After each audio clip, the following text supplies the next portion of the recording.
cuando el 30 de abril de 2021 Javier Manzanos y yo íbamos a Tudela a ver Vía Tópica, la exposición que Carlos Irijalva presentaba en ese momento en la Casa del Almirante, le conté que tenía la intención de complementar mi exposición retrospectiva, que ya habíamos programado para finales de 2022, con un ciclo de encuentros con diferentes artistas navarros con los que charlar en mi estudio.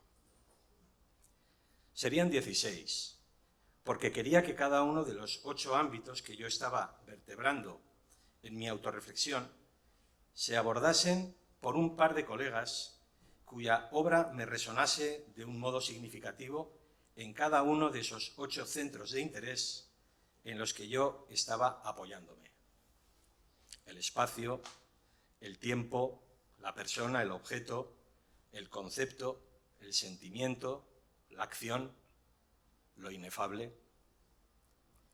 Evidentemente, quienes forman el elenco elegido no son los únicos que pueden hacer consideraciones valiosas al respecto, pero sí los que de un modo más hondo me reverberan a mí y los que de una manera más cercana alimentan mi introspección.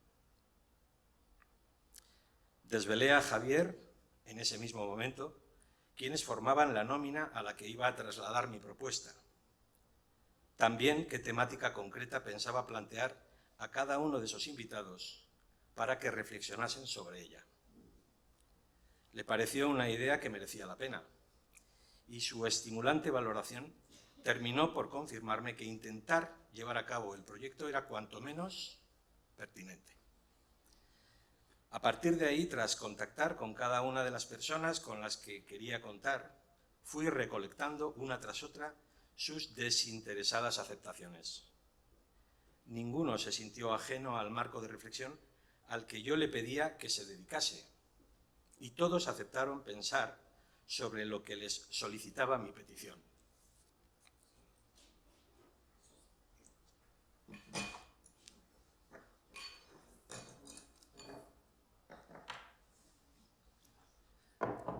Muchas gracias, Elena. Tras mantener a lo largo de los meses posteriores diferentes encuentros a 3 bandas, y una vez centrado el enfoque y formato que conjuntamente queríamos darle, se programó el ciclo de conversaciones que hoy comienza aquí, acogidos por el Ayuntamiento de Pamplona y que hemos denominado Confluencuentros. Este término fusión vincula la iniciativa a mi actual exposición retrospectiva, titulada Confluencias, y la conecta igualmente con el 50 aniversario de los encuentros celebrados en Pamplona en 1972. La finalidad de estas conversaciones no es otra que la de hablar de la importancia que en sus respectivos mundos creativos, y en el mío propio, tiene el eje temático al que yo les vinculo específica y subjetivamente. Hoy comenzamos con José Ignacio Agorreta, pintor, y Carlos Cánovas, fotógrafo. Muchísimas gracias a ambos y al resto de artistas, algunos de los cuales nos acompañan hoy aquí, por dar, con vuestra implicación, sentido a este ciclo. Y gracias también, por supuesto, a quienes nos acompañáis, porque con vuestra presencia aumentáis el valor de esta iniciativa. Arrancamos intercambiando impresiones sobre el espacio, sobre lo que el espacio supone en vuestra concepción y plasmación plástica. Tras vuestras intervenciones añadiré yo, al final, lo que también supone en la mía. Después podremos todos intervenir en el sentido que cada cual entienda oportuno. Sin más rodeos, José Ignacio. ¿Qué es el espacio para ti?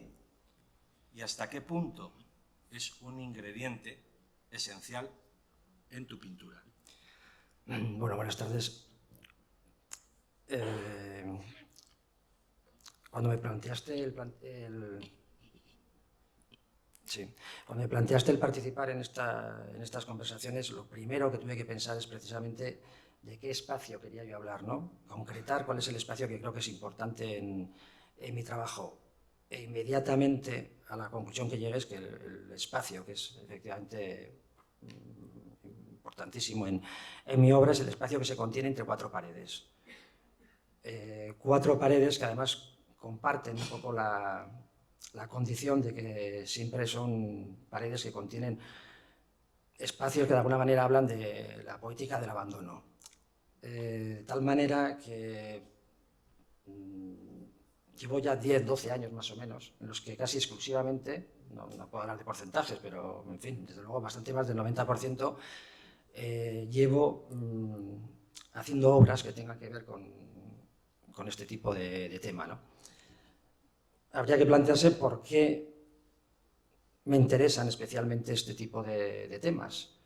Y supongo que es pertinente, igual antes de entrar a valorar eso, decir cómo me enfrento yo a mi obra, ¿no?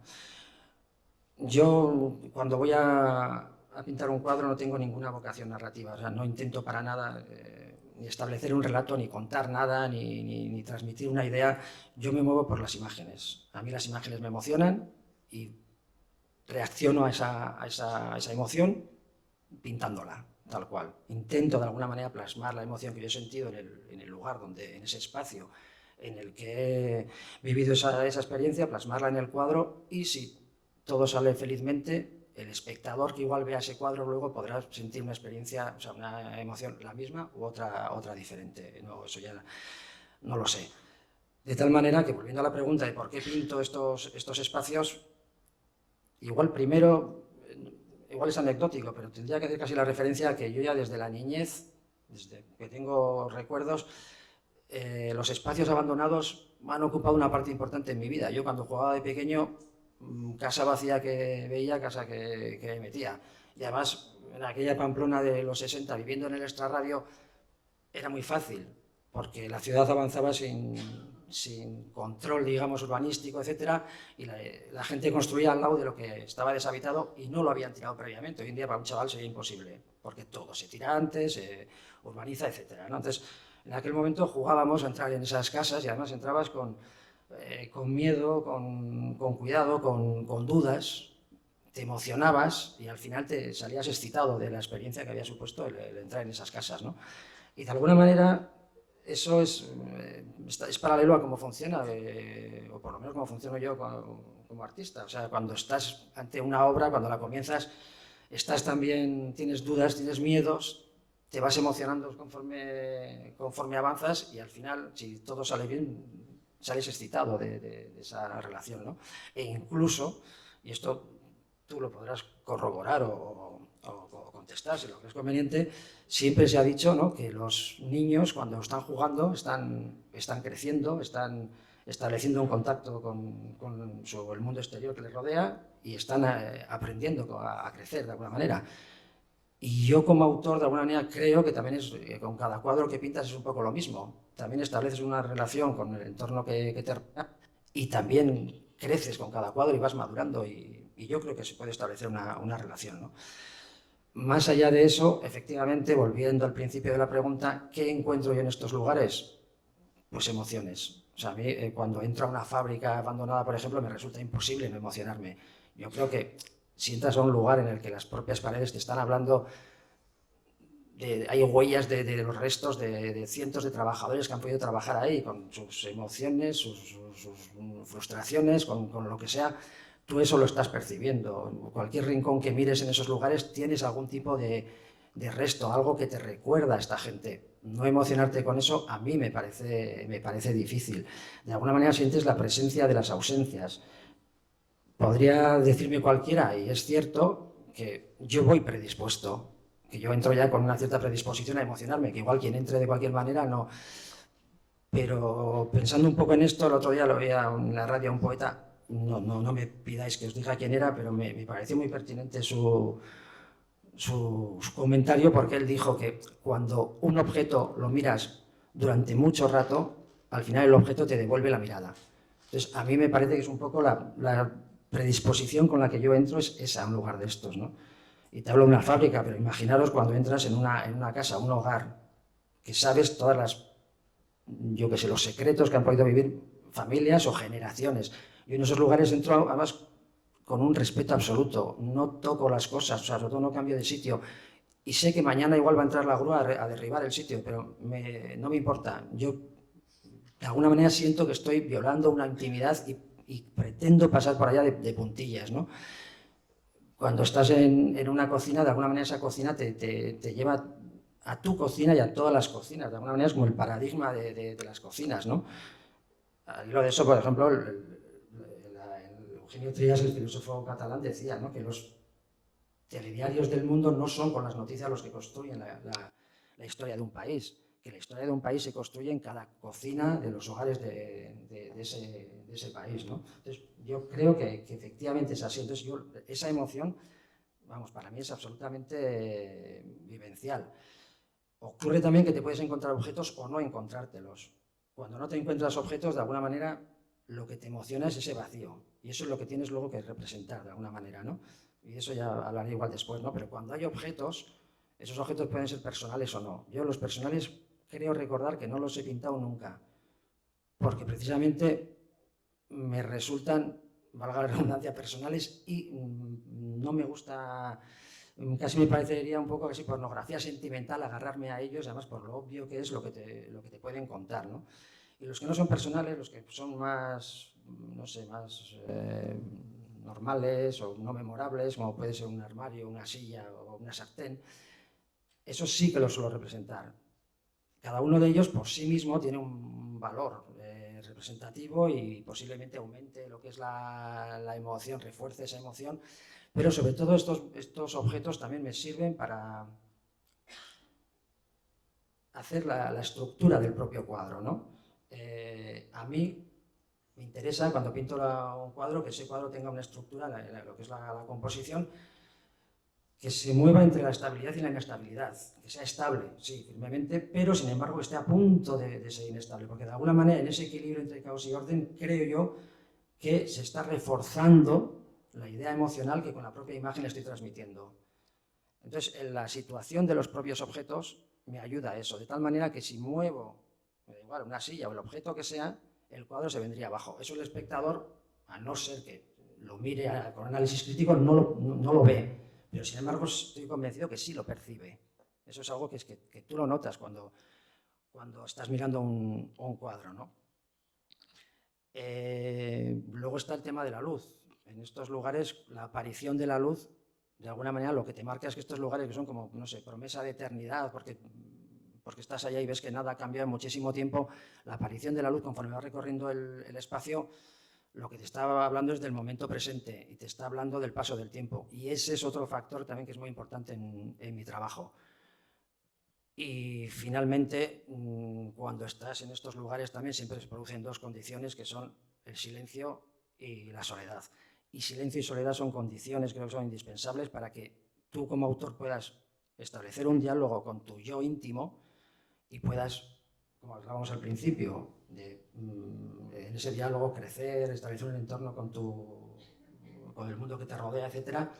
Y lo ideal sería que cuando el espectador, si también lo hacen en esas condiciones también de soledad y silencio, pueda volver a sacar las conclusiones que sea con respecto al cuadro, ¿no?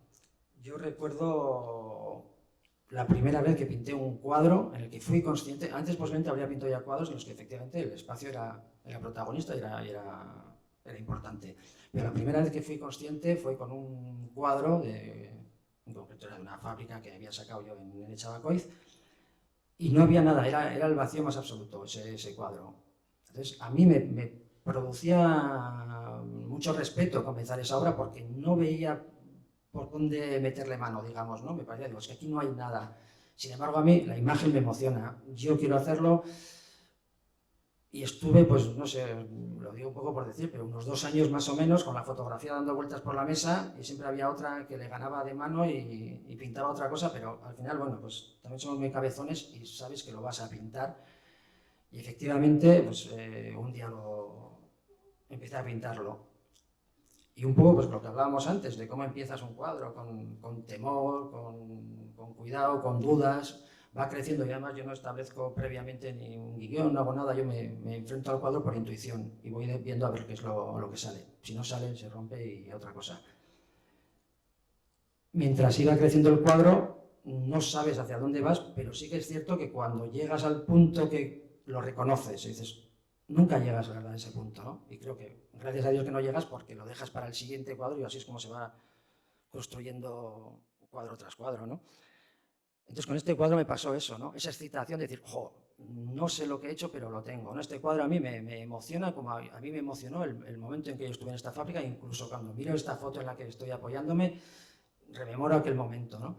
Y aún me parecía que digo, pero este cuadro me va a interesar a mí, no le va a interesar a nadie más, porque no hay nada, y pensando por qué a mí me podía emocionar o no, al final a la conclusión a la que llegué es que yo en ese cuadro había conseguido dar presencia física al espacio, algo que es invisible, como es el espacio, ahí estaba presente, se podía constatar. Entonces, ¿cómo lo hice? Pues voy a poner un ejemplo para que creo que me podáis entender mejor.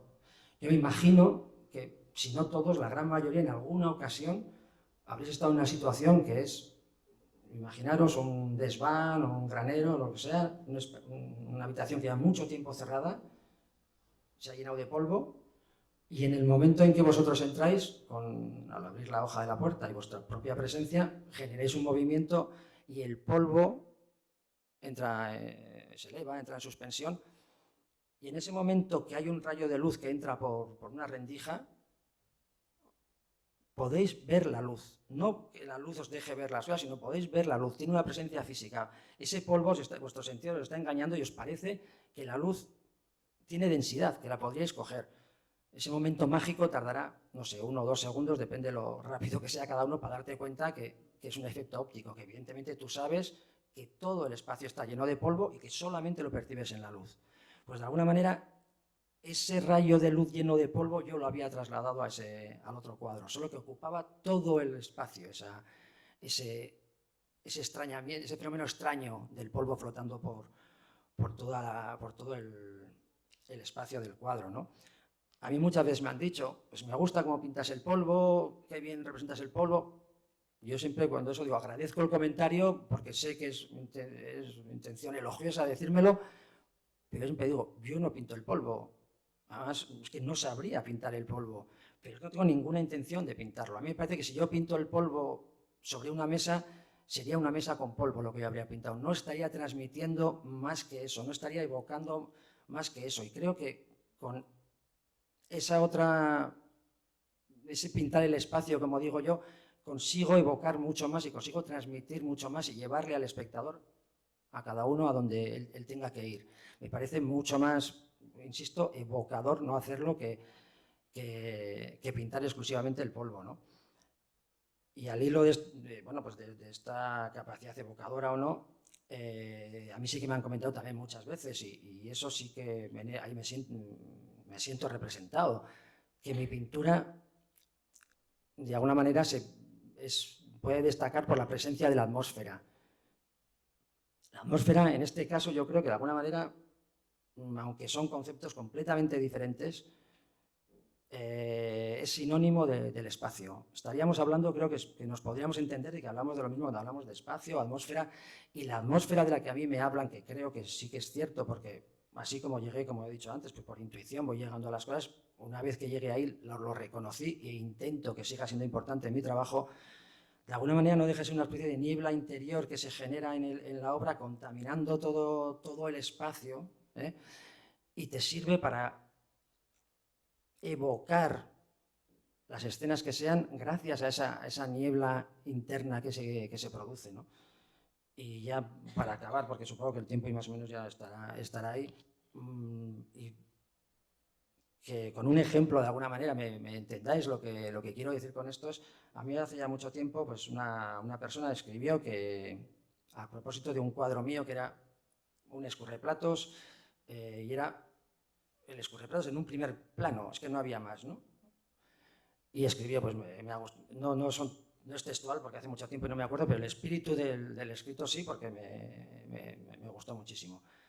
Pues me gusta mucho la obra por esto, por lo que sea, tal y cual, ¿no? Y sobre todo, lo que más me gusta de este cuadro es porque me traslada a la cocina de mi abuela. Puedo oler la cocina de mi abuela. Y no me lo explico porque mi abuela no tenía escurreplatos. Entonces, no ríais. Yo a esta mujer le decía, yo te lo voy a explicar. ese cuadro en el que casi no había atmósfera, porque había poquísimo, podía parecer, pues había la suficiente como para hacer de vehículo que le trasladara a ella a la cocina de su abuela y a otro le trasladaría donde fuera. Pero a mí me parece que lo más importante es que al final una obra te pueda llevar a cada uno, dependiendo de su saco de emociones y de experiencias, lo que sea, a donde sea, pero que le traslade. Y yo creo que eso es gracias al atmósfera / espacio, o llámale como quieras. Muchas gracias, José Ignacio.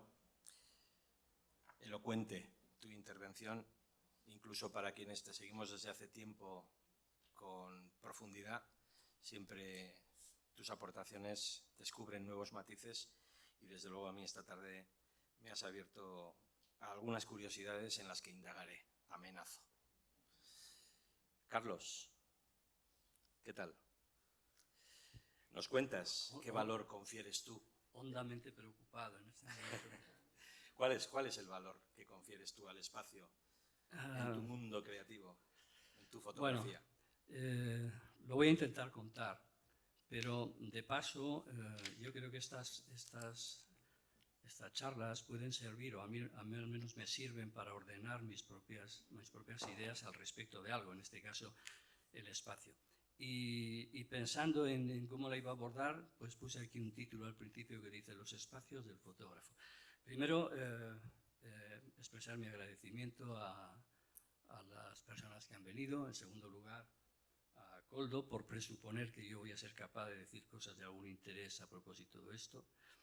No ocultaré que cuando llega este momento siempre digo, pero ¿cómo me he podido dejar atrapar y estar aquí, ¿no? Es decir que, en fin, el tema del espacio, nada menos, el espacio tiene una complejidad tremenda. En el tiempo del que puedo disponer, pues haré, si acaso, una aproximación breve y leve, ¿no? Iré de la amplitud del tema, o intentaré ir de la amplitud del tema a la concreción.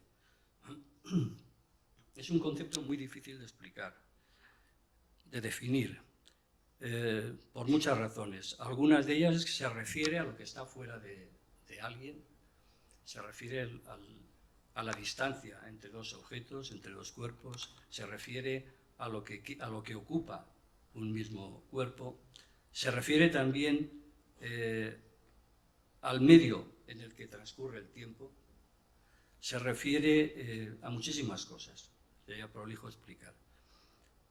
Pero es que además es algo que puede ser íntimo, que puede ser expresivo, que puede ser simbólico, que puede ser emocional, en fin, puede tener innumerables calificativos que lo definan o que lo intenten definir. De la complejidad de ese concepto, allá por 1929, un fotógrafo, Laszlo Moholy-Nagy, con una mentalidad bastante centroeuropea, bastante cuadrada, quiso establecer una clasificación de los tipos de espacio y elaboró una lista con 44, nada menos, tipos distintos de espacio, que no voy a leer completa, pero para que os hagáis una idea, pues dijo matemático, físico, superficial, corporal, esférico, relativo, elíptico, abstracto, así hasta 44. Y al final de esos 44 ponía etcétera, etcétera. Es decir, que evidentemente, si uno se detiene un poco en la lista, pues se encuentra que allí no aparece por ningún lado el espacio fantástico, no aparece por ningún lado el espacio poético, y es más, sí aparece, por ejemplo, el espacio cinematográfico, pero no aparece, siendo fotógrafo, el espacio fotográfico, cosa que sorprende un poco más, ¿no? He intentado buscar una definición simple para empezar y, curiosamente, provenida de la misma fuente, he encontrado dos. Una que dice espacio, receptáculo de todo lo existente. Bueno, ya se ve que va a ser grande. Y un poco más elegante, hay otra definición que dice espacio, una noción física donde se ubica toda la realidad fenoménica. Fenómenos constituyen el mundo tal como lo percibimos, es decir, todo. Entonces, si nos detenemos un poco en una noción física en la que se ubican todos los fenómenos, ¿qué haremos con conceptos como espacio temporal o espacio mental que no tienen una materialización física, ¿no? Y sin embargo, es verdad que esa noción física nos hace muchísima falta, entre otras cosas porque no podemos imaginar, como no podemos imaginar el vacío, tampoco podemos imaginar un espacio sin límites, o incluso diría que no podemos imaginar un espacio que no exista físicamente. Es decir, que como noción física que es, el espacio incluso necesitaría unos límites físicos.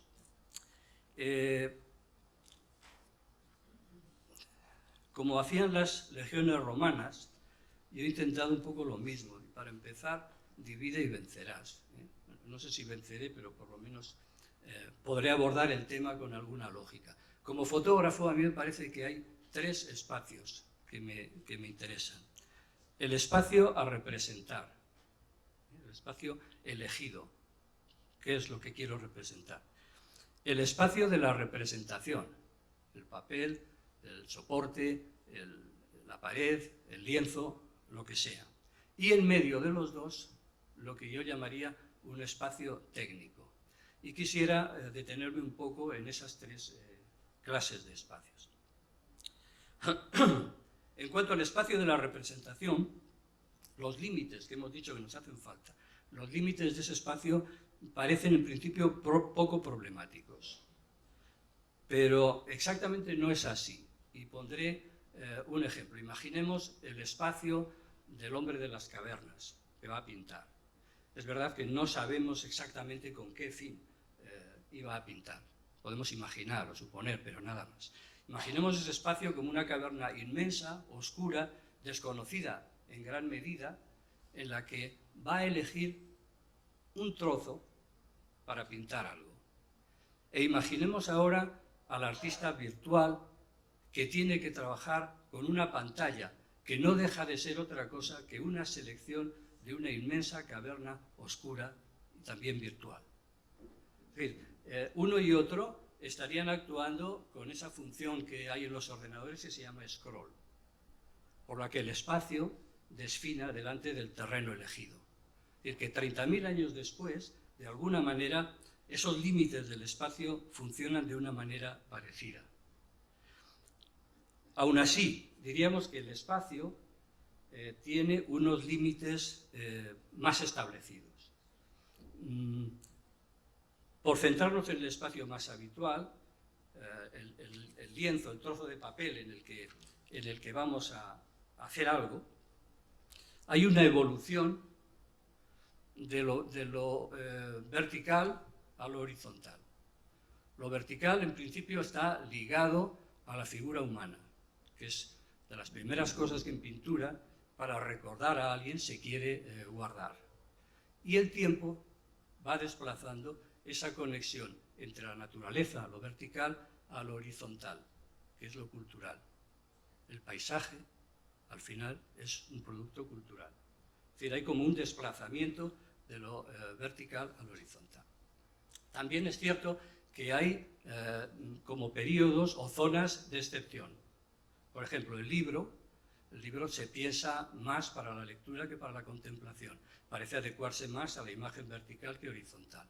O incluso si nos ponemos más modernos, salvo estos chavales que con 2 dedos hacen 500 pulsaciones o no sé cuántas, en un móvil, lo normal es que manejemos el móvil con una mano y con un formato vertical.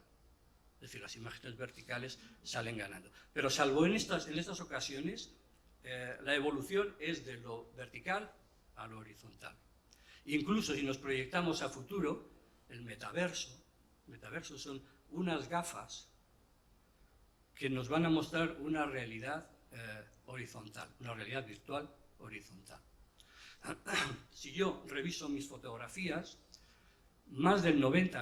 probablemente más del 95% de las imágenes que hago son horizontales. Lo cual valida la tesis que suelo contar cuando se la conté a un amigo mío, fotógrafo, Manel Escursa. Me dijo, claro, ¿por qué crees tú que Dios no nos puso un ojo encima de otro? Nos puso un ojo al lado de otro. Es decir, que la evolución parece que va decididamente en ese sentido.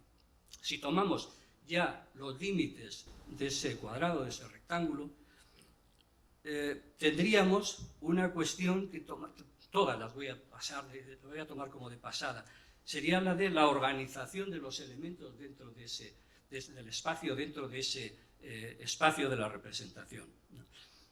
La composición.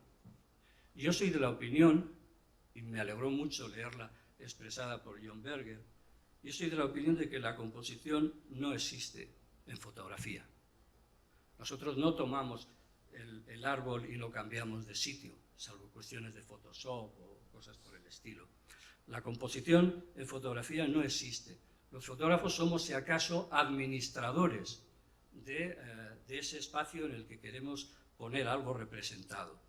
Y tenemos un poder fuerte, en tanto que administradores, es el poder de discriminar, de saber qué es lo que va a entrar y qué es lo que no va a entrar.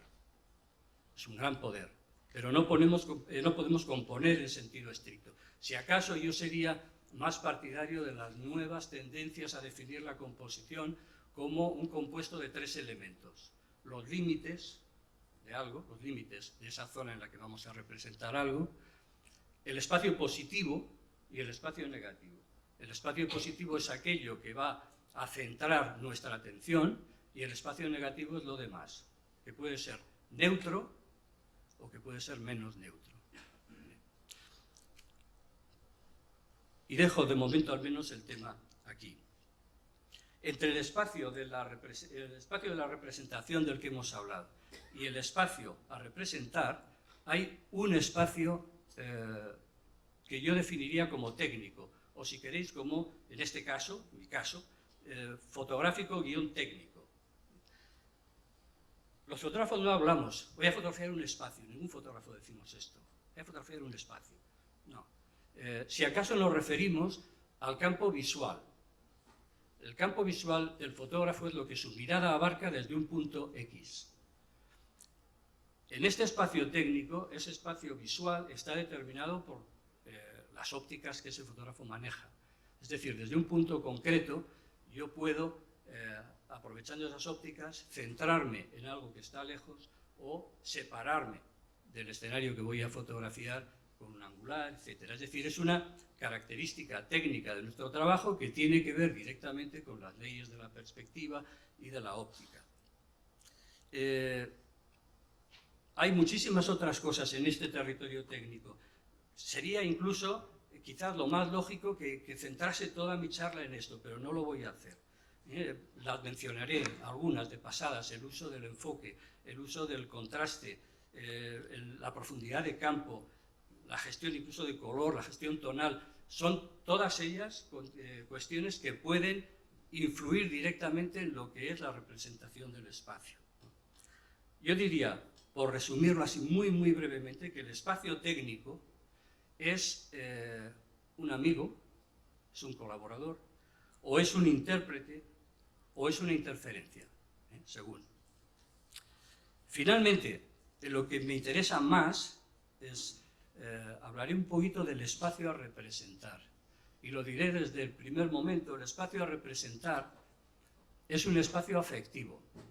Es decir, ¿qué es aquello por lo que me siento atraído? ¿Qué quiero representar? Esa atracción, en definitiva, va a determinar mi elección. ¿Qué es lo que quiero hacer, ¿no?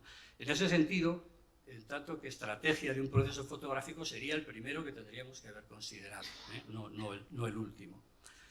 También aquí ocurre que el fotógrafo rara vez se refiere a ese espacio a representar con ese nombre. Hablamos de territorio a fotografiar, hablamos a veces de contexto, hablamos de ámbito, incluso a veces hablamos de escena, y cuando hablamos de escena incluimos el escenario, o nos referimos incluso al escenario. Para mí, la palabra que uso más, la palabra más convincente, la que me resulta más significante, es la palabra lugar, el lugar en el que voy a trabajar. Simplificando un poco, el lugar sería el espacio afectivo, el espacio que quiero fotografiar. Digamos que sería el vértice donde confluyen, donde podrían confluir el dónde, el qué y el cómo. Lo de confluir en confluencuentros está muy bien. Ahora vaya palabra también que habéis encontrado, encuentros. Bueno, en el origen de todo ello hay un vínculo, como digo, emocional. Yo soy un fotógrafo romántico. Esto no me lo cree nadie, cuando lo digo se ríe la gente. Soy un fotógrafo bastante romántico. No sé si en las imágenes que hago eso se nota o no, pero hay un sustrato romántico en toda mi actividad fotográfica, ¿no? En la búsqueda de ese espacio afectivo que quiero fotografiar, pues la pregunta clave sería esa: ¿cómo identificarlo? ¿Cómo saber? ¿Cómo llegar a él? Yo creo que obviamente esta es una respuesta individual, y cada uno tiene que saber. Pero generalizando un poco diría que la respuesta a estas preguntas implican dos trayectos, uno de largo recorrido y otro de cercanías. El de largo recorrido es porque viene de lejos, tiene que ver con nuestra formación y se remonta a los recuerdos más o menos visuales que tengamos de la primera niñez, o tiene que ver con el ayer o con la conversación última, con la formación técnica más inmediata que hayamos recibido. Hay, por lo tanto, un componente biográfico de largo recorrido y un componente, vamos a decir, técnico. Y lo diré también con rotundidad aquí. Entiendo que no cabe la ingenuidad. No cabe la ingenuidad. Las fotografías se encuentran desde una base vital, cultural y conceptual. Si nos pusiésemos estupendos, podríamos decir base igual a biografía más tiempo de actividad, más tiempo de formación. Es decir, que yo no creo en el fotógrafo sin formación. No cabe. Esto ya es una figura que entiendo que es del pasado. De hecho, la primera condición de cualquier fotógrafo para la seriedad es el conocimiento de ese espacio afectivo en el que va a trabajar, en el que quiere trabajar. Y por lo tanto, se basaría en el conocimiento de los límites que va a tener ese espacio. Eso implica el compromiso de ese fotógrafo consigo mismo, con su formación y con su propia peripecia fotográfica. Eso implica la revisión continua de los procesos de entrada y salida. Eso implica la relación de su trabajo con el trabajo de otros, históricos o actuales, con todos los que sea posible para él. Y eso implica que entre la entrada y la salida, ese fotógrafo, que no deja de ser una caja negra en ese proceso, tendría que hacer también caso a las labores de mantenimiento. Todo esto en lo que se refiere al trayecto que he definido como de largo recorrido. Y en el de corto recorrido,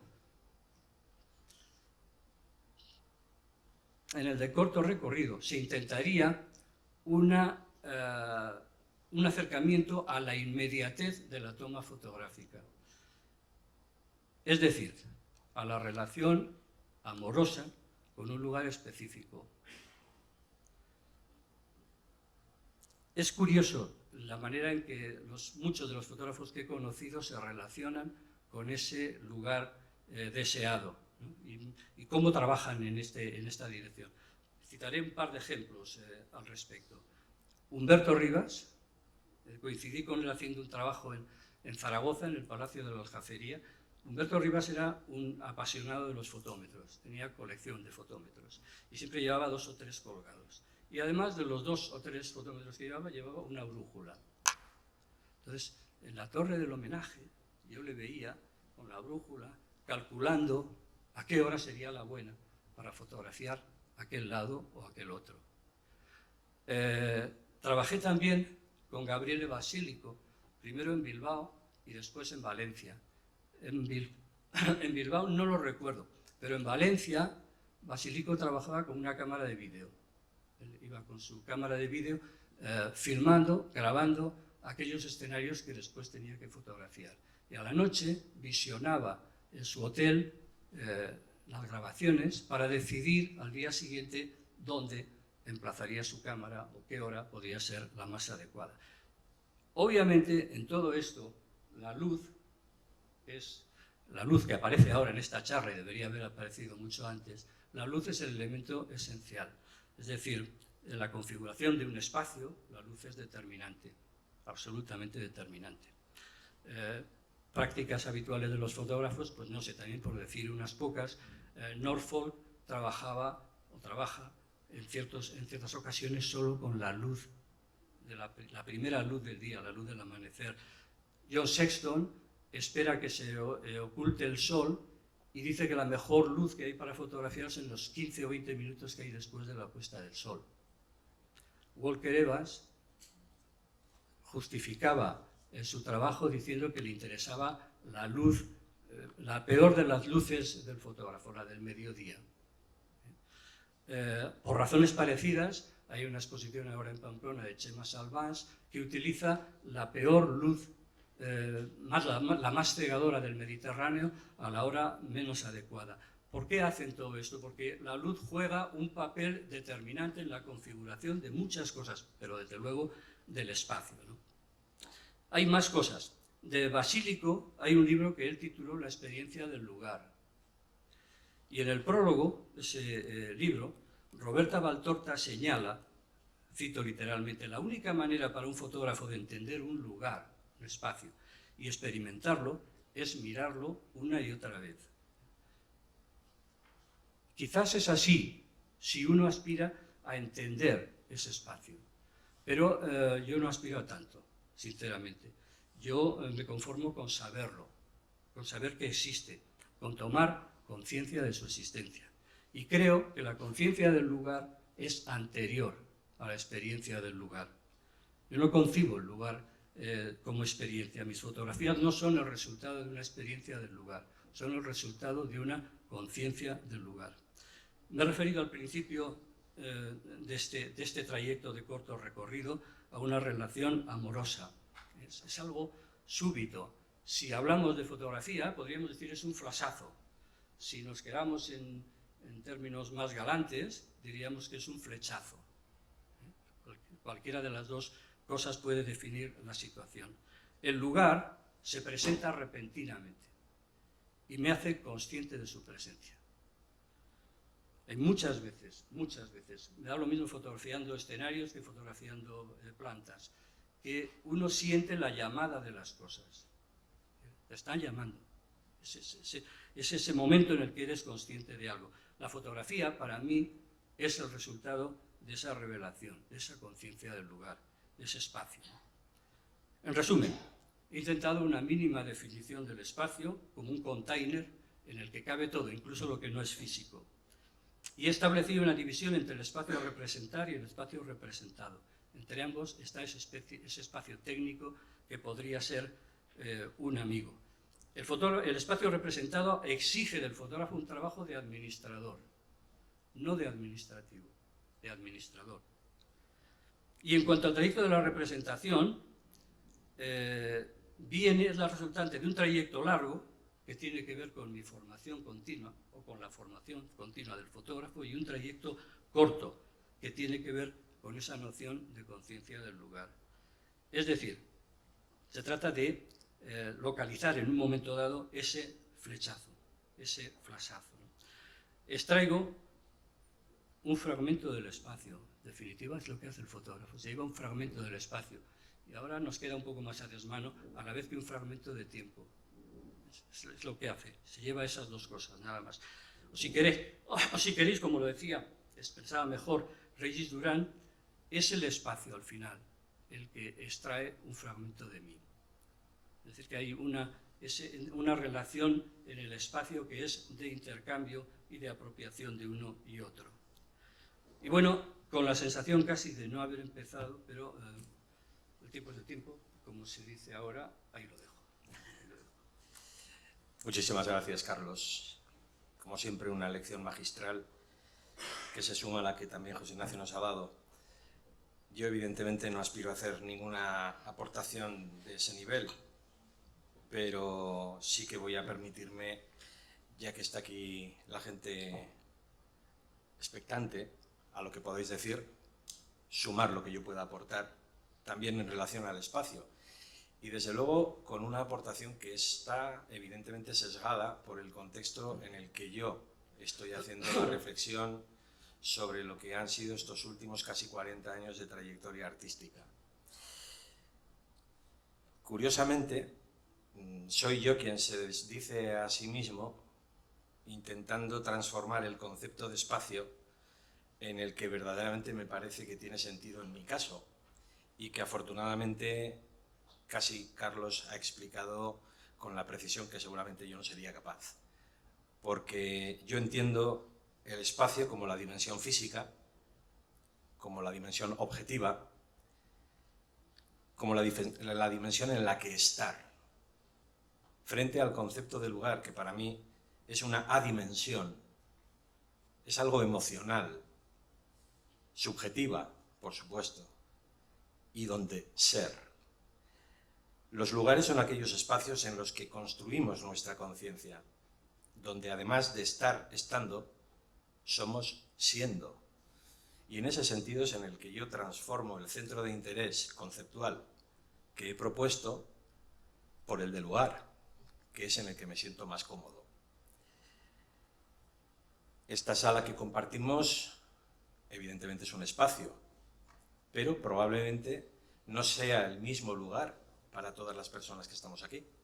Puede incluso que para alguna persona no sea ni tan siquiera un lugar, porque entiendo que hay que alcanzar un nivel de conciencia de un aquí y ahora irrepetible, que en cierta medida solamente se alcanza cuando uno siente que está donde debe estar. Y yo desde luego sí que creo que estoy en este lugar que hago mío, porque noto que estoy siendo y siento que soy en este instante. En todo caso, para no perderme en toda la retahíla de conceptos que más o menos he manejado a la hora de entenderme conmigo mismo, a la hora de hablar de este constructo, me voy a centrar exclusivamente en un binomio que a mí me aclara bastante, por lo menos a la hora de explicarme en relación con esta revisión de mí mismo que estoy haciendo. Y este binomio de contrapuestos tiene que ver con lo próximo y con lo distante, con los lugares próximos y con los lugares distantes. Y para no perderme, del mismo modo que haré en todas las sesiones que vendrán a partir de ahora, voy a intentar apoyarme en un esquema estable que me oriente lo mejor posible, porque yo me he atribuido la potestad de intervenir en todos estos encuentros y en cierta medida, pues bueno, para no haceros perder el tiempo, al menos tendré que organizar lo que quiero deciros. Y para no perderme, como digo, lo que sí que quiero es que la base sobre la que me voy a apoyar en cada ocasión, al menos a mí me aclare. Y desde luego yo creo que en el repaso retrospectivo que estoy haciendo hay tres elementos que sí considero estables, permanentes. Uno es lo que tiene que ver con la inspiración, es decir, aquello que me lleva a la germinación de mis proyectos. Otro estadio es el que tiene que ver con la elaboración, es decir, el desarrollo de todos mis procesos. Y el último es el de la difusión, el de la presentación de mis productos. Yo voy a hablar ahora de los lugares de mi inspiración, de los lugares para la elaboración y de los lugares para la difusión. Y lo voy a hacer, como os digo, apoyándome primeramente en los lugares próximos para después hacer lo propio con los lugares distantes. Cuando hablo de lugares próximos en relación con la inspiración, necesariamente, como le pasaba a mi querido amigo José Ignacio, me tengo que remitir como mejor ejemplo de los posibles a mi infancia. Para un chaval del barrio de La Rochapea que crecía rodeado de encofrados propios de la expansión urbanística de ese sitio, que además vivía justo encima de una fábrica de vigas de hormigón, era muy fácil terminar por entenderse en su propio imaginario con toda esa estructura básica, geometrizante, organizada, que son las tripas de un edificio. Por lo tanto, en mi infancia la inspiración yo creo que vino decididamente de la mano de ese entorno urbanístico en crecimiento que me acompañó durante buena parte de mi niñez y de mi adolescencia. Por lo tanto, entiendo que buena parte de lo que puedo ser ahora como creador plástico tiene su base nutriente precisamente en esa inspiración primigenia en la que todavía rebota en mi memoria con absoluta claridad el anagrama de Aedium, que era la empresa que fabricaba esos elementos de cemento y hormigón. Desde luego, en la elaboración, los lugares próximos que yo tengo que destacar no son muy difíciles de imaginar. Son los lugares donde yo he desarrollado mi actividad productiva, empezando por el cuarto del medio, que es como le llamábamos al cuarto en casa de mis padres, donde yo pintaba, pasando por esa buhardilla de 45 metros cuadrados en la que Conchi, mi compañera de vida, y yo mismo compartíamos nuestra vida común y mis incipientes inquietudes creativas. Sobre la misma mesa comíamos, estudiábamos y yo pintaba, siendo desde luego uno de los lugares en los que creo que más grandemente ha crecido mi capacidad para fracturar el todo en distintas partes, entre otras cosas porque si no, no salían por la puerta.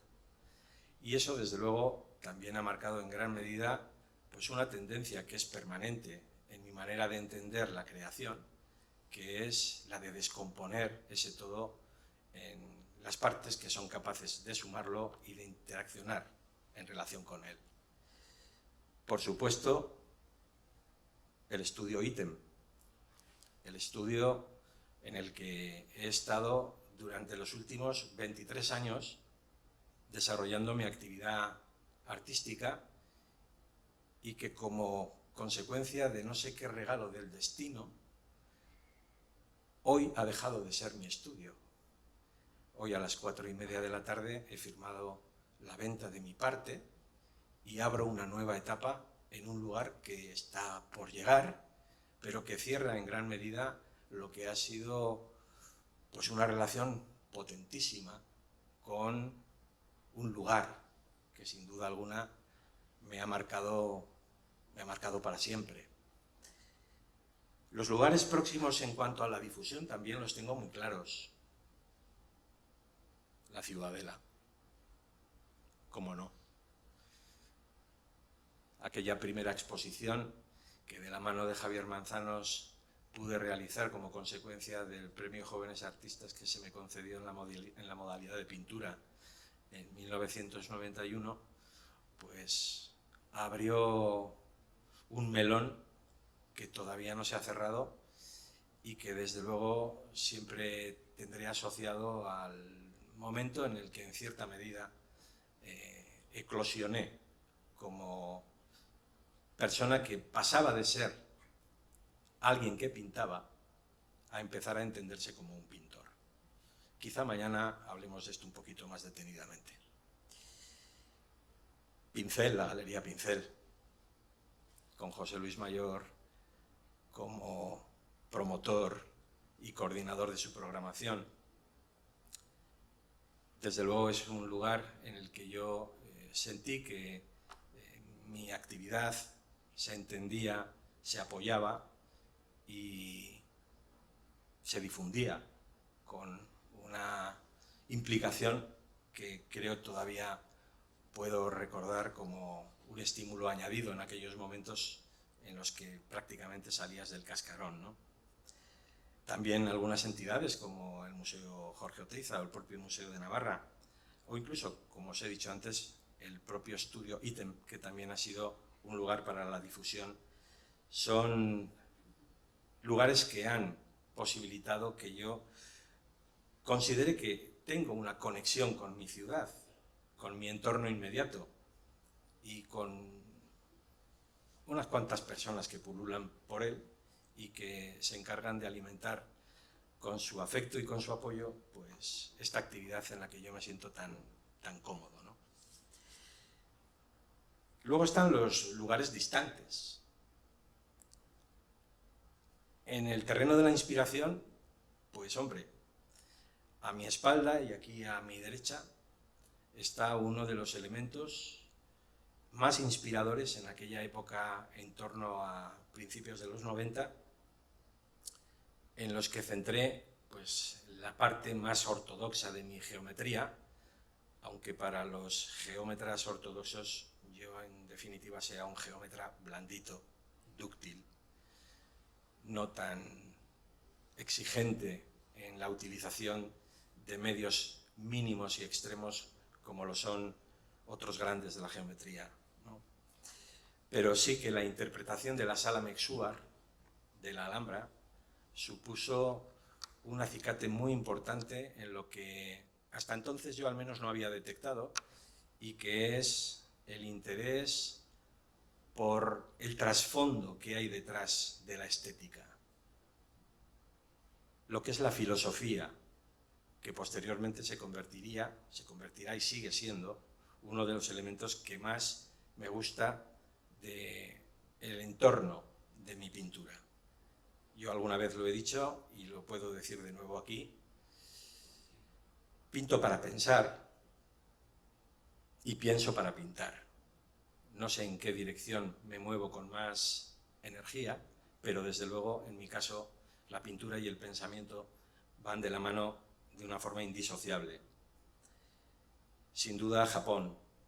Quienes me conocéis sabéis mi debilidad por esa cultura, por ese país, por sus gentes, particularmente por los extraordinarios amigos que he tenido ahí, algunos de ellos recientemente fallecidos, y que han marcado absolutamente mi vida como lugares en los que he entendido cosas que siempre creía tener claras, hasta que me di cuenta de lo mucho que me quedaba por avanzar para entender, por ejemplo, el concepto de perfección.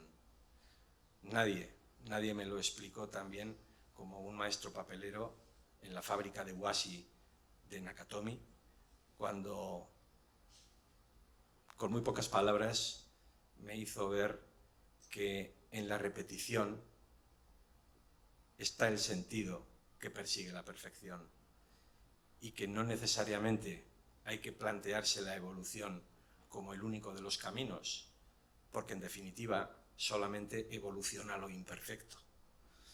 Aquello sonó en mi cabeza con una solemnidad que todavía recuerdo, y en gran medida ese lugar distante en lo geográfico, distante en lo físico, está tan cerca de mí que no sabría dónde termino yo y dónde empieza la influencia que yo recibí, especialmente a partir del año 2001, que es cuando visité Japón por primera vez.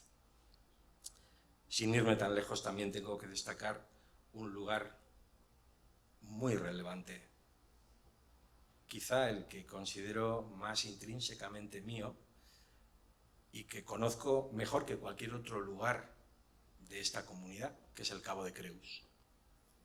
Desde 30 y tantos años atrás vengo pasando en un retiro personal que hago con mi mujer, con Conchi, todo el mes de julio allí, y sus paisajes esquistosos, rocosos, sus cielos, son sin duda alguna una de las fuentes de inspiración más potentes, más arraigadas que yo he podido encontrar en relación con los lugares, ¿no? En cierta medida, este tipo de referencias son las que me ayudan a ampliar mi horizonte estimular, y son las que logran que, sin ánimo de conquistar ningún lugar en concreto, tenga la sensación de que en estos, al menos yo me siento conquistado por ellos, ¿no? Lugares distantes que tienen que ver con la elaboración, pues he de reconoceros que no he encontrado ninguno. No, me parecía poca cosa decir que no los tengo. Parece que a cada una de las partes de la estructura hay que darle sentido, pero el sentido que puedo darle al lugar distante que tiene que ver con la elaboración lo tengo que dejar en el aire, porque es cierto que yo cuando viajo no hago. cuando viajo no elaboro. Yo cuando viajo observo, contemplo, me impregno y por lo tanto, salvo algún apunte ocasional que puedo tomar cuando viajo, no hay lugares distantes en los que yo elabore. Yo lo que me traigo de donde voy, lo elaboro aquí, con esa sensación que me ha quedado, con esas notas escritas que he podido tomar, pero que generalmente no tienen como base un apunte gráfico, un dibujo, una nota visual, ni tan siquiera las fotografías son una fuente en la que apoyarme para la elaboración. Y en cuanto a la difusión, pues desde luego los lugares distantes me salen de una manera muy sencilla, muy fácil. Aquí en España, desde luego, tengo que destacar especialmente los espacios galerísticos con los que he tenido una relación estable, como son la emblemática Galería Quorum de Madrid, dedicada exclusivamente a la geometría y que mantuvo su actividad hasta que Miguel Alberquilla, su director artístico, falleció. Mar Jesús, de mis amigos Nobuko Kihira y Gustavo Carbó, en Cadaqués, con quienes tengo relación desde hace más de 30 años, o las galerías de Toledo, Tolmo, o de Segovia, Nélida, que son los espacios privados con los que he mantenido una relación estable y donde he expuesto repetidamente, varias veces por lo menos. Hay otras muchas donde apareces por una sola vez y la relación es buena, pero en principio son estos 4 espacios en España los que yo destaco por encima de los demás. Yéndome un poquito más allá, pues hombre, desde luego tengo la certeza de que mi reciente aparición, hace escasamente 2 o 3 años, en el certamen de arte geométrico de Varsovia y Kielce, en Polonia, es algo que, sin haber estado yo allí, sino solamente a través de la presencia de mis obras, me ha generado pues bueno, unas relaciones que desde luego considero muy, muy satisfactorias. Como no puede ser de otro modo, pues bueno, ahí están también las galerías y entidades con las que he participado en exposiciones tanto en Tokio, en Osaka, Kobuchizawa, Kojima, festivales y muestras que me han dado la oportunidad de mostrar mi trabajo donde jamás hubiese pensado que llegaría y de recoger, pues bueno, frutos, sobre todo en lo personal, en lo humano, altísimamente satisfactorios. Termino para dar la oportunidad de que podamos intercambiar alguna impresión y sobre todo para dar la palabra a cualquier persona que quiera intervenir con 3 mínimas conclusiones. Con respecto a la inspiración, me inspiran los lugares limitados o ilimitados que me recogen y me inmimisman. Con respecto a la elaboración, mi taller estudio ha de proporcionarme, ante todo, una centración que facilite mi evasión a través de la meticulosidad. Tercera y última, con respecto a la difusión, cada vez me gusta más instalar en los lugares que exponer en ellos. Esta muestra creo que es demostración de lo que acabo de decir. Para terminar, una pregunta. ¿Dónde se producen las situaciones en las que mi conciencia llega a reconocerse máxima? Ahí quiero estar para ser. Y ahí lo dejo yo también.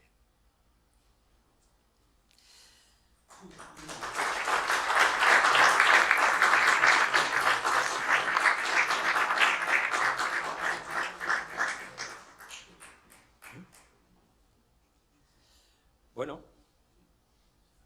¿hay alguna cosa que queráis que comentemos entre nosotros 3 antes de dar la palabra al público? Yo le quería decir a Carlos, lo que has comentado, que el fotógrafo no compone, bueno, supongo que para ti es evidente, claro, pero sí compones, ¿no? Cuando tú estás eligiendo un lugar en el que está aquí la copa, etcétera, tu ojo está componiendo, ¿no? Yo creo que, creo que es bastante evidente que está siempre limitado por la realidad física que tienes delante. Entonces puedes elegir qué cosas entran y qué cosas no entran. Puedes darle una prioridad a esto en vez de aquello. Todo eso, efectivamente, son de alguna manera formas de composición. Pero la composición a la que se refería John Berger y que yo he mencionado aquí, la composición en sentido estricto, en nuestro caso solo se daría si tenemos que elaborar una naturaleza muerta en la que sí puedes poner las cosas como quieres. En los demás casos partimos de una cierta limitación. Es decir, si yo quiero fotografiar ese fragmento de mundo, pues no puedo poner los cuadros delante de ellos. Me tengo que ajustar a lo que hay. Le podemos llamar composición a ese pseudo-ordenamiento o establecimiento de prioridades, pero no es una composición en sentido estricto. Eso es lo que yo quería decir.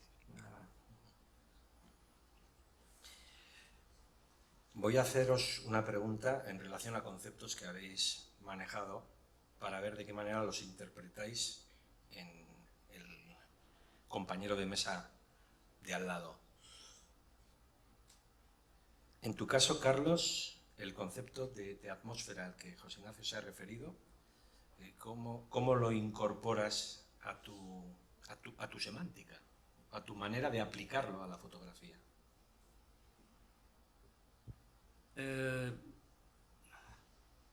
A ver, yo diría que la atmósfera es una materialización de la luz, del vacío a través de la luz. Es decir, que de alguna forma la luz y algo que hay en el espacio vacío adquiere una cierta materialización en un momento determinado, en ese segundo mágico que citabas tú antes en tu intervención. Entonces, claro que forma parte de la panoplia de posibilidades que hay, pero digamos que yo no soy un fotógrafo que va buscando específicamente esas atmósferas. Los hay, absolutamente legítimo, pero no es mi caso. En mi caso puedo encontrar en un momento dado esa atmósfera y si la encuentro y me parece interesante la utilizaría, pero no la voy buscando de una manera específica. Yo creo que es un poco eso, el modo en que el vacío, el aire o la nada, si lo queremos llamar así, adquiere una cierta corporeidad por lo que sea, por el polvo, por el aire o por unas condiciones específicas meteorológicas, por lo que sea. A veces se da. Y en tu caso, José Ignacio, con respecto a un concepto que a mí particularmente me ha gustado mucho y que tiene que ver con la atención, ese espacio positivo al que se refiere Carlos, en tu pintura, ¿cómo se transforma en elemento capaz de captar la atención de esa persona que termina por evocarse a través de tus cuadros? Para mí, insisto en lo que decía antes, todo tiene que ver con, ya sabes que reducirlo mucho, pero tiene que ver con las emociones. Yo ante un espacio, ante un lugar, necesito una emoción que active mi capacidad pictórica. Si no, y además es que no es ya el lugar en sí, tiene que ver, como decía antes Juan Carlos, con la luz, etc. Al mismo lugar vuelves al día siguiente, incluso con tu estado de ánimo, y no ves lo que viste el primer día, y lo que el primer día te podía motivar a sacar a empezar a una pintura, al día siguiente ya no lo ves. Tiene que ver con un estado interior que se interrelaciona con lo exterior y colisiona y al final crea ese momento en que tú necesitas pintar. ¿Queréis haceros alguna otra interpelación? ¿Queréis llegar a las manos? No nos interesa. Bien, pues quizás sea momento para que en el ratito que queda hasta las 9:30, pues si alguien quiere hacer alguna aportación, alguna consideración, incluso alguna pregunta, pues el micrófono está por ahí disponible si alguien lo quiere utilizar.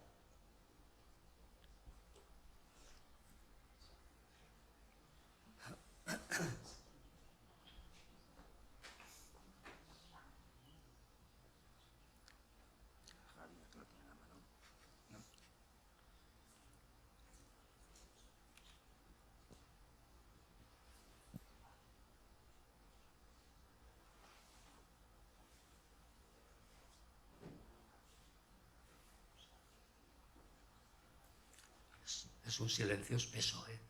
En realidad yo he cogido el micrófono para repartirlo. Creo que has cometido un error. Estás en la obligación de preguntar algo o de hacer alguna postilla. Bueno, daros las gracias por este viaje espacial, ¿no?, que nos habéis dado. No he pensado ninguna pregunta.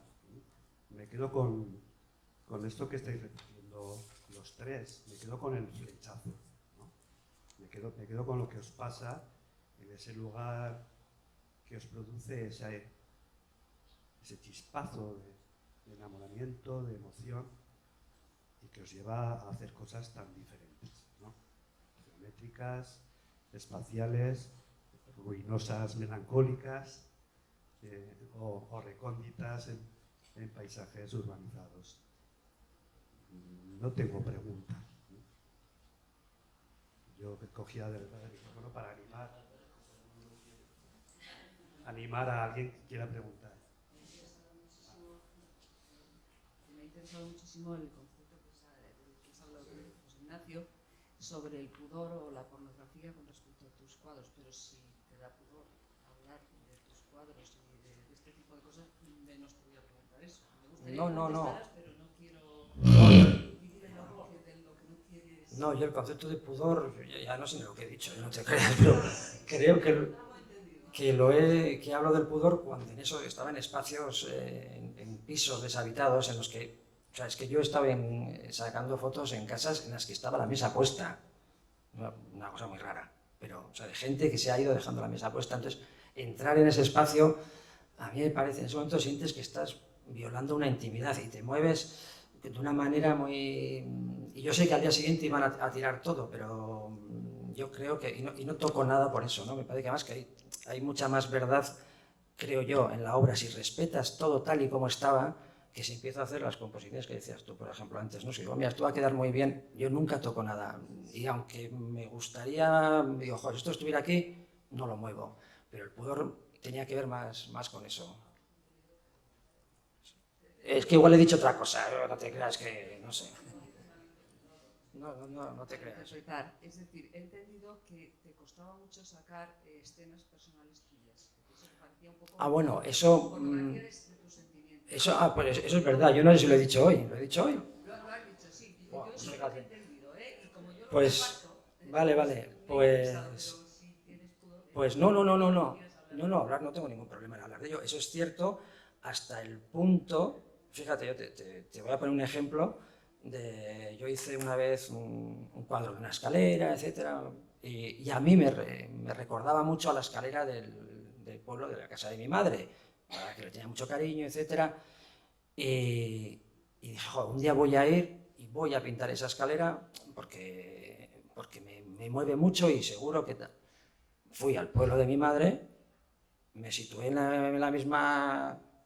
Y tuve que ir a la casa de al lado, sacar en la casa de al lado la escalera y pintar la escalera de la casa de al lado para que hablara de la escalera de mi madre, pero no fui capaz nunca, yo no he pintado nunca nada que verdaderamente... Y no sé si tiene que ver con el pudor o con qué, no me mueve, o sea, hay un alejamiento ahí... Me imagino, claro, sí. Yo imagino que es que al moverte demasiado no te atreves o... Sí, yo hablo de mi pasado, o sea, alguna vez con Coldo lo hemos hablado. Yo hablo de mi pasado a través de lo que les ha pasado a los demás. ¿Qué ocurre? Que los escenarios son tan parecidos, los de, vamos, la Pamplona de los 60, queda todo repetido. Entonces es muy fácil, bueno, ya no, pero me era muy fácil encontrar escenarios que pudieran hablar de mi infancia sin tener que tocar mis propias memorias más íntimas, ¿no? Pero no es por pudor, o si es un pudor que no lo reconozco, es porque digo, es que no encuentro ahí cuadro.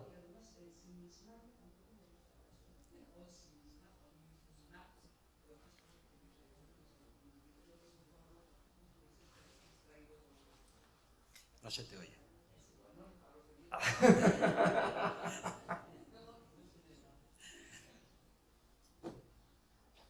No, hay una cosa de la que hemos hablado poco. Tú has mencionado algo sobre la intuición en un momento determinado, ¿no?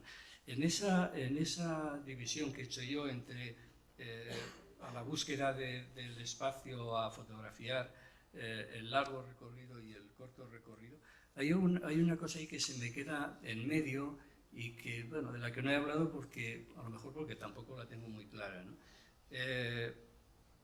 ¿Qué papel juega la intuición en la búsqueda de esto?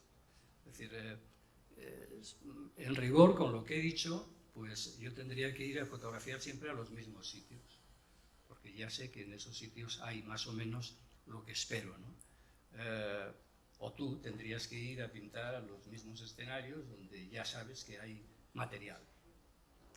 Y no es así, porque también nos gusta, por lo menos a mí me gusta, explorar posibilidades nuevas.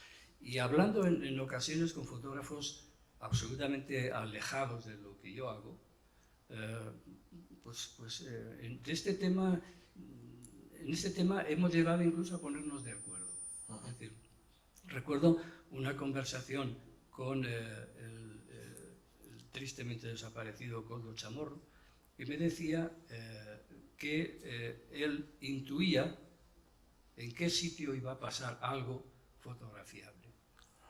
Y de la misma manera, yo le refrendaba que desde otro punto de vista a mí también me ocurre. Es decir, yo intuyo, y ese es el valor que le atribuyo a la intuición, en qué sitio, en qué lugares, en qué zonas de la ciudad voy a encontrar más o menos lo que quiero, que a veces no tiene nada que ver con lo que sería previsible. Yo es que creo que tenemos que tener muy claro que la intuición está asociada a la experiencia acumulada. No es lo mismo la intuición que el instinto, son dos cosas diferentes. Y cuando alguien dice que su intuición le lleva a, es porque su experiencia acumulada le permite interpretar muchas señales sutiles, inapreciables, que pueden concluir que estando allí sin saber por qué es donde debo estar. En ese sentido, yo creo que cuanta más experiencia acumulamos en relación con lo que nos importa, más desarrollamos nuestra capacidad intuitiva. La intuición tiene que ver también con el conocimiento.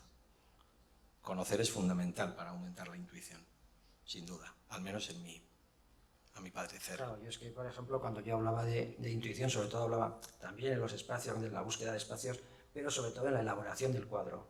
Entonces, en la elaboración del cuadro, de alguna manera, supongo que inconscientemente, como dices tú, ya tienes una serie de aprendizajes que los estás llevando a cabo sin saber igual muy bien ni que los tienes, pero la experiencia te hace tenerlos, ¿no? Y te vas moviendo por territorios desconocidos, pero no del todo. Sabes más o menos dónde te mueves, no sabes dónde vas a acabar, pero intuyes hacia dónde puedes llegar, ¿no? Yo creo que va por ahí.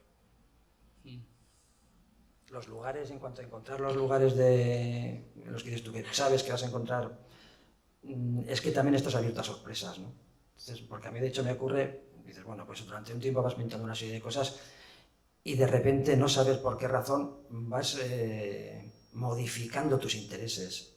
Y yo paso, está aquí Koldo, yo no soy ni consciente. Y de repente va un día Koldo al estudio y me dice, ¿te das cuenta que llevas medio año pintando? Y digo, pues fíjate, no me había dado cuenta. O sea, es él el que de una vez me descubre porque te ocurren las cosas a veces sin ser consciente de que trabajo. Por lo menos en mi caso, que soy bastante inconsciente trabajando. No sé, tú igual eres mucho más cerebral, no lo sé. ¿Qué va? No.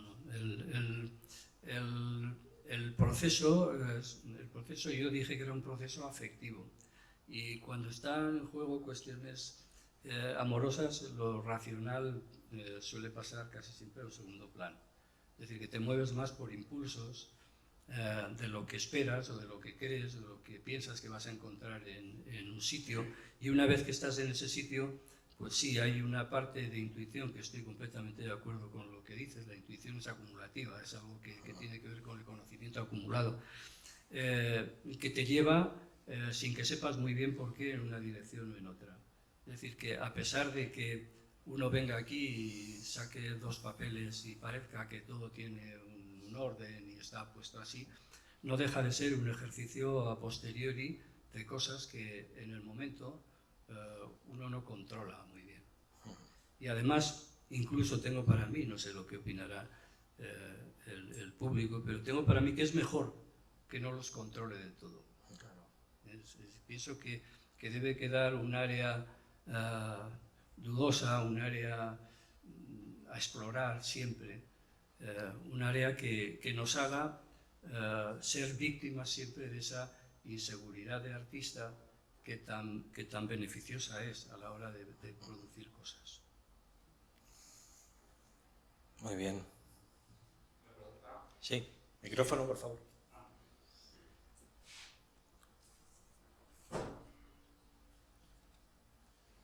Bueno, yo quería preguntaros a cada uno de vosotros, a ver cuál de los artistas que podemos conocer todos plasma mejor, un poco, condensa un poco mejor todas estas ideas que habéis explicado sobre el espacio y todo eso.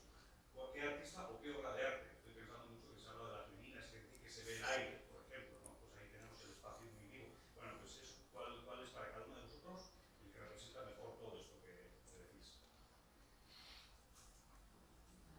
No sé, joder, habría que ponerte a pensar antes de decir una cosa a bote pronto. Las Meninas es un cuadro que efectivamente, yo me acuerdo de joven o lo que sea, cuando nunca habías pensado sobre este cuadro, y la primera vez que te explican, o sea, sobre este cuadro, sobre el espacio, y te explican, mirando Las Meninas, el concepto del espacio, y dices, joder, pues es verdad, ¿no? O sea, que eso se puede pintar, ese milagro. No se me ocurre ahora, aparte de mi buen amigo Carlos, que no es porque esté aquí, pero me parece un fotógrafo fantástico y que vamos, eso lo hace muy bien. O sea, reflejar el concepto de espacio, yo creo que tú lo haces fabulosamente bien. ¿Y te pasa el marrón a ti? Las amistades están muy bien. No sé, yo no sabría contestarte a esa pregunta. ¿Qué artista ejemplifica mejor ese tratamiento espacial? No lo sé. De los fotógrafos cercanos que yo conozco, pues digamos que cada uno en un área.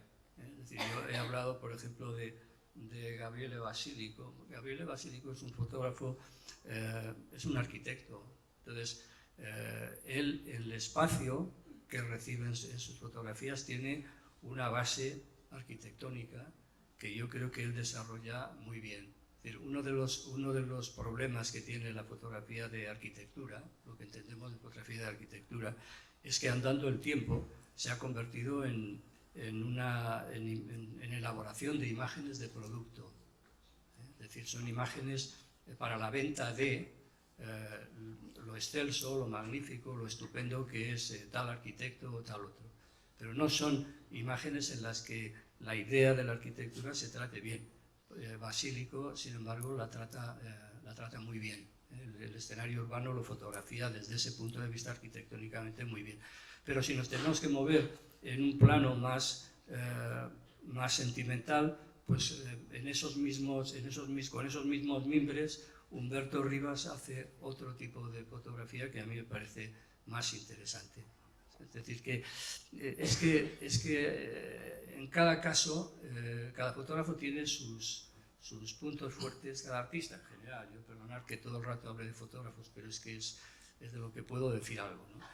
Cada fotógrafo tiene sus propias virtudes y sus propias carencias, ¿no? Es decir, que habría que ir de uno en uno viendo y tomando de cada uno algo. Bueno, en mi caso, la verdad es que como tengo muy fresca la revisión que he hecho de mis antecedentes, de mis intereses, de figuras que considero influyentes, en cierta medida voy a hacer un pequeño spoiler, que es como se dice ahora, a anticipar antes de lo debido a alguna cuestión que mañana me gustará plantear. Tengo muy claro, si tengo que elegir un nombre, es Fernando Zobel. No tengo absolutamente ninguna duda. Cuando yo conocí la obra de Fernando Zobel, tuve la perfecta visión de que se podía pintar lo invisible. Y yo de mayor quería hacer eso, pintar lo invisible.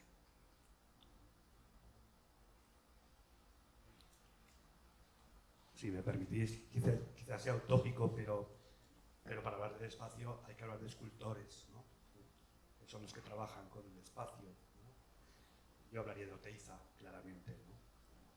Es un ejercicio de desocupación del espacio, de buscar precisamente el espacio desocupado, ¿no? Ese vacío, ¿no? Para mí eso. Sin duda, es imposible no hacer una referencia a él. El otro día, precisamente contigo, que tuviste la amabilidad de compartir conmigo un rato, entramos en este debate, ¿no? O en esta consideración sobre la presencia de Jorge Oteiza, particularmente en mi obra. Yo, sin quitarle ni un ápice del mérito que tiene, no reconozco conscientemente una influencia de Jorge Oteiza en mi trabajo, a pesar de que cuando desde la Fundación Museo Jorge Oteiza se me pidió una interpretación de una obra suya, no tuve ningún problema en hacerlo, porque además me encantó el ejercicio. Pero evidentemente, sin poder afirmar que Jorge Oteiza renegaba del ángulo recto, porque evidentemente lo utilizaba como lo hizo en el homenaje a Velázquez, que es la obra que yo interpreté, no era precisamente un escultor que se moviese precisamente en esa ortodoxia de la ortogonalidad, cosa que en mi caso pues es bastante evidente. Pero estoy completamente de acuerdo, Javier, con que hablar del espacio sin hacer una referencia a la tridimensionalidad, porque no toda la escultura, toda la escultura es tridimensional, pero no toda la tridimensionalidad es escultura. Yo, de hecho, por ejemplo, hago volúmenes, pero jamás les llamaré esculturas. Son pinturas de bulto redondo. Había por detrás...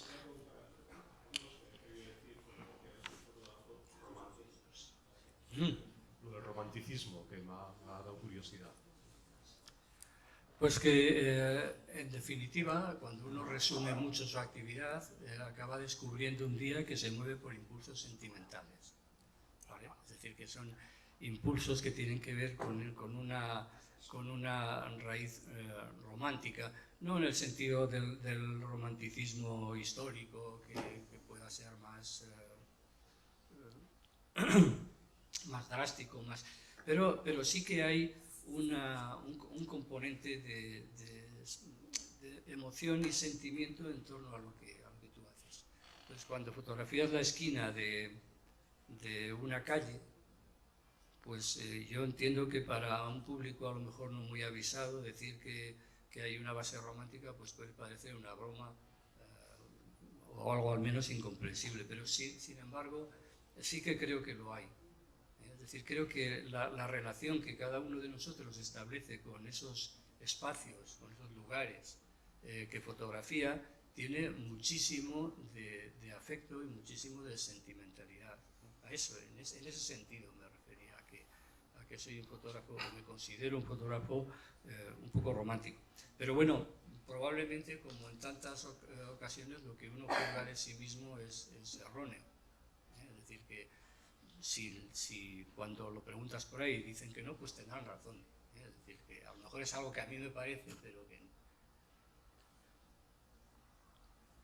De todos modos, trasladar el concepto de romanticismo al terreno que nos ocupa no es muy complicado si nos apoyamos, por ejemplo, en el bohemio Rilke, ¿no?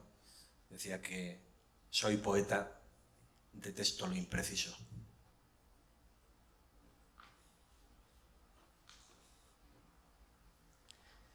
Bien, pues si os parece, lo dejamos aquí. Os emplazo a que quienes tengáis tiempo y ganas volváis mañana por aquí, porque replicaremos este formato con Miguel Bergasa, fotógrafo, Pedro Salaberry, pintor, para hablar de la persona. Muchas gracias.